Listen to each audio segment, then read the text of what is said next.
Esse exercício, pessoal, ele é muito interessante e é uma aplicação lá para estrutura metálica, ok?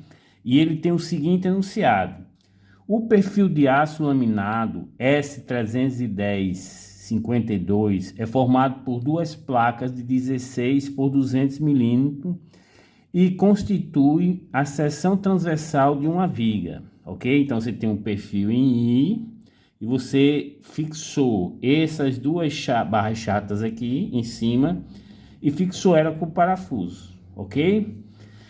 Usando parafuso de 18 milímetros de diâmetro e espaçado longitudinalmente de 120 milímetros, e sabendo-se que a tensão de cisalhamento admissível nos parafusos é de 90 megapascal, determinar a maior força de cisalhamento vertical permissível. Eu falei para você que esse exercício é bem interessante porque ele é bastante prático, ok? Então vamos lá, pessoal. Ele disse que esses parafusos que estão fixando essas barras chatas aqui na mesa dessa viga, eu acho que ele pretendeu fazer isso aqui para aumentar a rigidez desse perfil I aqui, ó, desse perfil I laminado. Então isso é uma estratégia para você aumentar a rigidez. Sendo que quando você coloca essa peça para trabalhar, você note, mesmo caso, vai ter um movimento relativo dessa barra chata em relação ao perfil I. Então note que esse movimento relativo tende o quê? A cortar esses dois parafusos. Então ele quer saber qual é o maior esforço cortante admissível, ou seja, aquele que está estabelecido no projeto, de forma que esse perfil, né, ó, conjugado entre um perfil I e barras chatas, trabalhe de forma segura, beleza? Então vamos lá, a primeira coisa que nós temos que saber é o seguinte: ele falou que a tensão de cisalhamento admissível nos parafusos é de 90 megapascal. Como você tem a tensão admissível, você consegue determinar o corte admissível para cada parafuso, ok? Então, a primeira coisa que vamos fazer é o seguinte: determinando o corte admissível, né, ó, para cada parafuso. O corte admissível para o parafuso, ok? Então foi o que ele disse, que a tensão admissível, que é de 90 megapascal, ela vai ser igual a quem, pessoal? Ao corte, que eu vou colocar de V admissível, ok? Dividido pela área. Então note que você consegue verificar, consegue definir qual é o corte admissível para uma tensão admissível. Tá entendendo? Então esse V admissível vai ser igual a tensão admissível vezes a área da seção transversal. Beleza? Então vamos lá. Qual é a tensão admissível? Ele falou 90 megapascal. Vocês sabem que megapascal é o que? Newton por milímetro quadrado. Então vou colocar isso aqui vai ser igual a 90 newton por milímetro quadrado vezes a área transversal do parafuso, que ele falou que o parafuso tinha um diâmetro de quanto? 18 milímetros. Vai ser o quê? Π vezes 18 milímetros ao quadrado dividido por 4. Eu estou utilizando π vezes diâmetro ao quadrado dividido por 4. Professor, eu posso usar πr ao quadrado? Pode. Quando o r é igual a 2 vezes, o diâmetro é igual a 2 vezes o diâmetro dividido por 2, né? Ó, o raio é igual ao diâmetro dividido por 2, quando você substitui, fica esse 4 aqui embaixo, ok? Então, pessoal, perceba que aqui eu vou ter milímetro ao quadrado, que vai cortar com esse milímetro ao quadrado. Então, você vai encontrar exatamente o que? Newton, né? Ó. Então, o V admissível, que vocês vão encontrar quando você coloca na calculadora, vai ser igual a quanto? Ó? 22,902 vezes 10 a terceira Newton, ou 22,902 quilonewton. Beleza? Pronto, então achei a força cortante admissível para cada parafuso. Ah, professor, quer dizer que cada parafuso desse vai suportar admissivelmente, ou seja, ainda é suportável, né? Ainda está estabelecido na segurança do seu projeto, uma força de 22,902 kN. Beleza. Ah, professor, então eu consigo determinar o fluxo de cisalhamento. Exatamente. Você consegue determinar o fluxo de cisalhamento, porque você sabe a resistência de corte admissível de cada parafuso. Então, se você distribuir esse parafuso em 1 metro, ou seja, 1000 milímetros, você consegue determinar quantos newton por metro ou quantos newton por milímetro você vai ter de fluxo de cisalhamento. Então, vamos lá, ó, vamos até colocar aqui, ó, determinando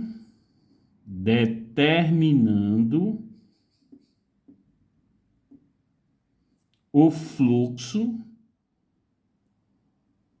de cisalhamento,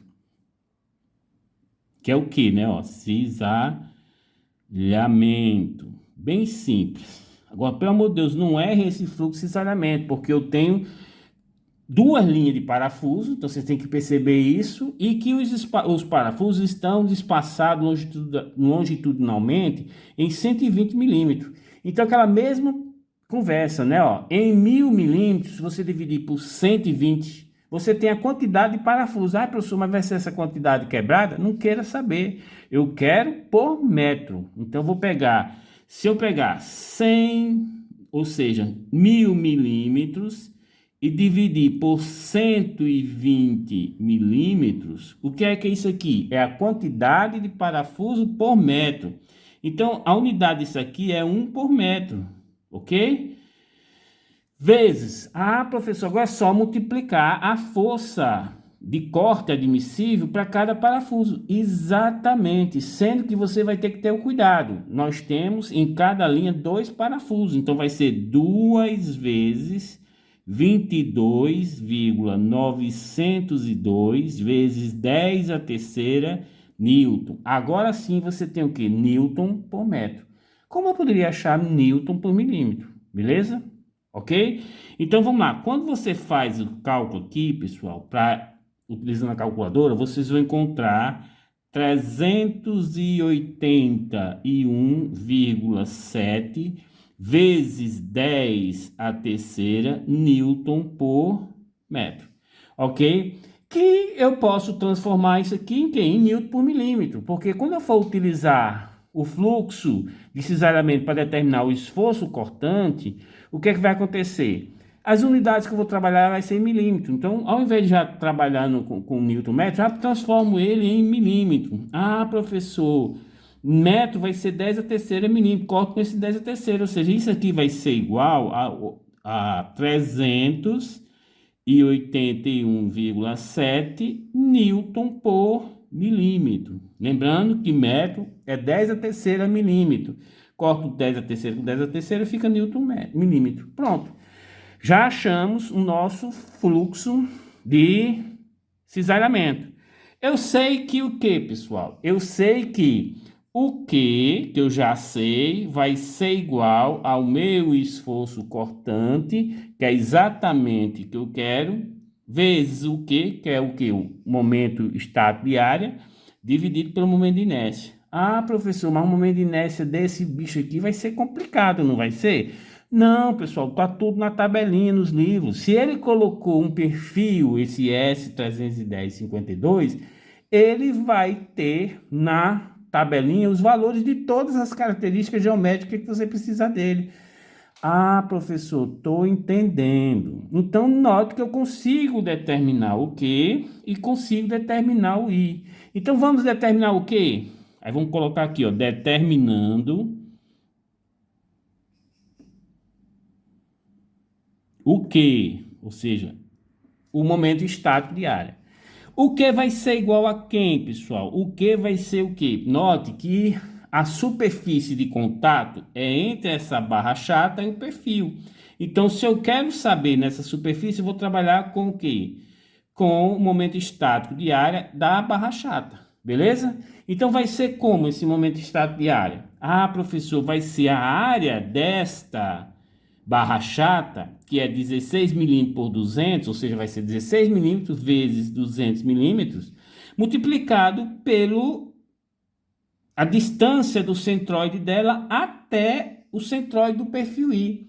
E, professor, preciso da altura desse perfil I, tá entendendo? Então, beleza. Antes da gente continuar com esses cálculos, vamos lá para a tabelinha desse perfil. Então, perfil S310 vezes 52. Quando você vai lá na tabelinha, o que é que eu preciso de lá? Primeiro eu vou precisar da altura desse perfil. Tá lá a altura bem bonitinha.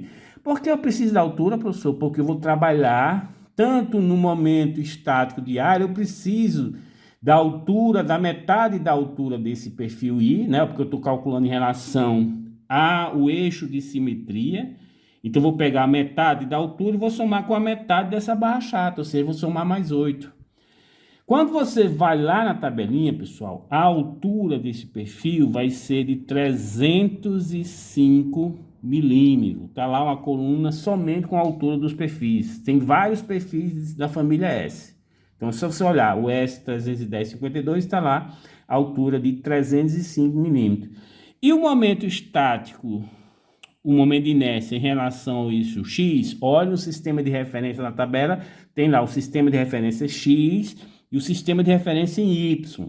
Então, vai lá, pessoal, e vocês vão pegar o valor para o momento de inércia igual a quanto? 95,3 vezes 10 a sexta milímetro a 4.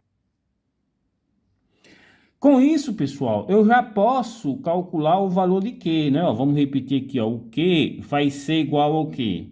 A área dessa barra chata, que vai ser o quê? 16 milímetros vezes 200 milímetros, vezes o braço de alavanca, ou seja, a distância entre o centroide dessa barra chata até o centroide do perfil I. Ah, professor, então eu vou somar a metade da altura dessa barra chata, que é 16, então vai ser 8, mais a metade da altura do perfil, que é 305. Exatamente, pessoal. Quando vocês vão colocar na calculadora, vocês vão encontrar 160,5 milímetros. Podem fazer os cálculos bem bonitinho, ok? Quando vocês utilizam a calculadora, né? Ó, quando vocês utilizam a calculadora, vocês vão encontrar para o momento estático de área, o que igual a 5,136 vezes 10 a quinta milímetros cúbico. Ou seja, já determinamos o nosso Q. Agora, pessoal, vamos determinar o quê? O nosso momento de inércia, né? Ó, nosso momento de inércia. Momento de inércia, professor, momento de inércia tá fácil, porque eu tenho um momento de inércia já em relação ao eixo passando pelo centroide, ele já dá o valor. Exatamente. E a barra chata é um retângulo. Como essas duas barras chatas, note que o momento de inércia, pessoal, eu estou calculando do perfil todo. E note que a barra chata está distanciada em relação ao centroide, porque essa figura ela tem dois eixos de simetria. Então, a distância que a barra chata está acima é a mesma distância que a barra chata está embaixo. Tá entendendo? Então, vamos fazer o teorema dos eixos paralelos. Beleza? Então, o momento de inércia vai ser igual ao momento de inércia do perfil, que nós já encontramos em relação ao eixo Y lá na tabelinha, ou seja, 95,3 vezes 10 a sexta milímetro a quarta, mas agora eu vou colocar o teorema dos eixos paralelos para duas barras chatas, ou seja, mais duas vezes, ou seja, o momento de inércia da barra chata em relação ao eixo passando pelo centroide dela, que é esse eixo aqui, vai ser igual a quanto? A base, que vai ser 200 milímetros, vezes a altura, que é 16 milímetros, isso ao cubo, dividido por 12, ok?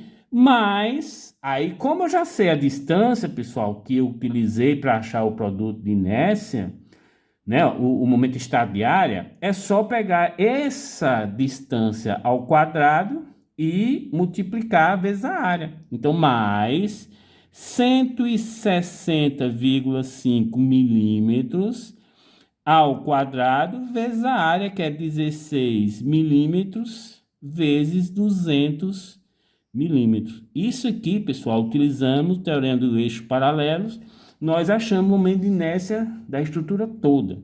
Então, nosso momento de inércia, quando você coloca na calculadora, pessoal, vocês vão encontrar 260,302 vezes 10 a sexta milímetro a quarta, ok? Então, pronto, pessoal. Achamos o nosso momento de inércia, achamos o nosso momento de estado de área. E nós sabemos o nosso fluxo de cisalhamento. Então, se eu aplicar na formulação Q vai ser igual ao V vezes o Qzão dividido por I, eu acho exatamente o meu esforço cortante admissível para esse perfil com essa configuração. Então, substituindo os valores, agora cuidado, pessoal. Eu posso trabalhar tanto com o metro como esse milímetro aqui no fluxo de cisalhamento. Então, como eu tenho as unidades tudo já em milímetro, já vou utilizar o quê? Ó? Newton por milímetro. Então, vai ficar o quê? Ó? Presta atenção, ó.